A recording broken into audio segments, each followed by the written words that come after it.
Macgregor trailer sailor is a bit of an enigma to some, especially the purists. First difference is it's a good idea to stop at the fuel station on the way because its 60 horsepower motor is going to take a bit of fuel.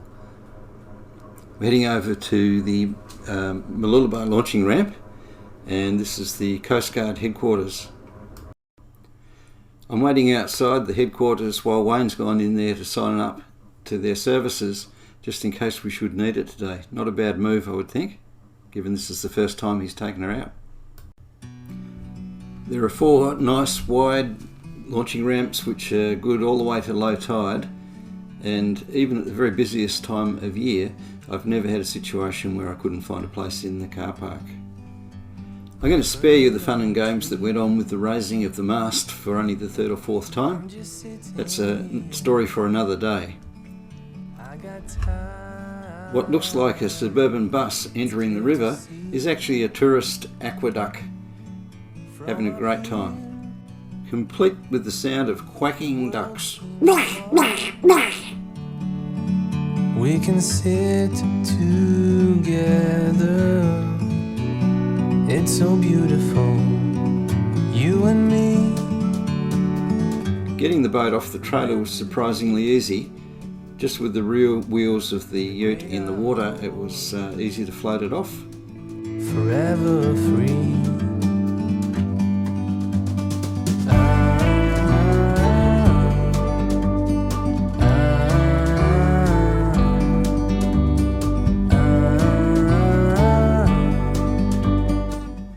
Heading out through the river, there's plenty of traffic that you've really got to watch out for.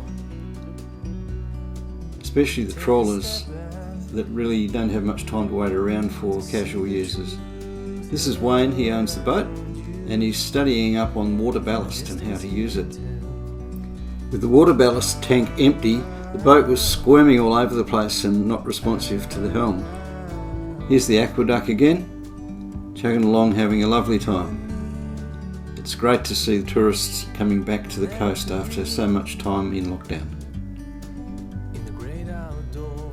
Yep, and there's Wayne, he's still working on that water ballast. Even after all his study, we didn't quite get it right, so it's unfair to assess the sailing capabilities of the boat when we didn't really know how to use the water ballast. So what happened was we left the tailgate open, and that meant that when we sailed it would start out with a full tank, which is what is meant to be the case, and then after you've been sailing for a while the water would drain out, so she'd end up very tender. Fortunately we only had about 10 knots, so we didn't get knocked down. So you can see there, bung came straight out and the tank is full. In fact, there was a lot of corrosion around this plug, and it was nothing that couldn't be fixed with a bit of duct tape.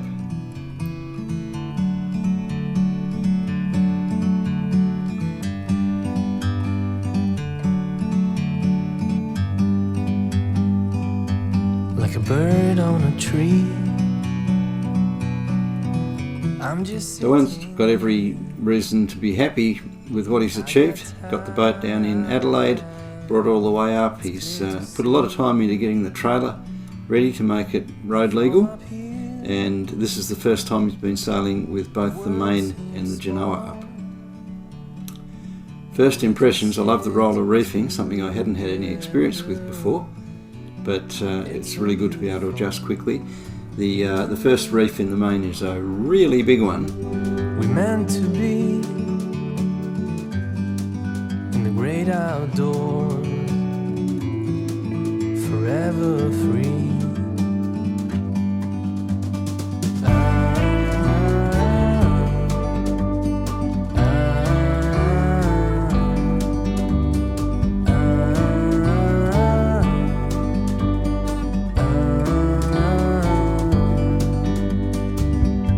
Sometimes you need to go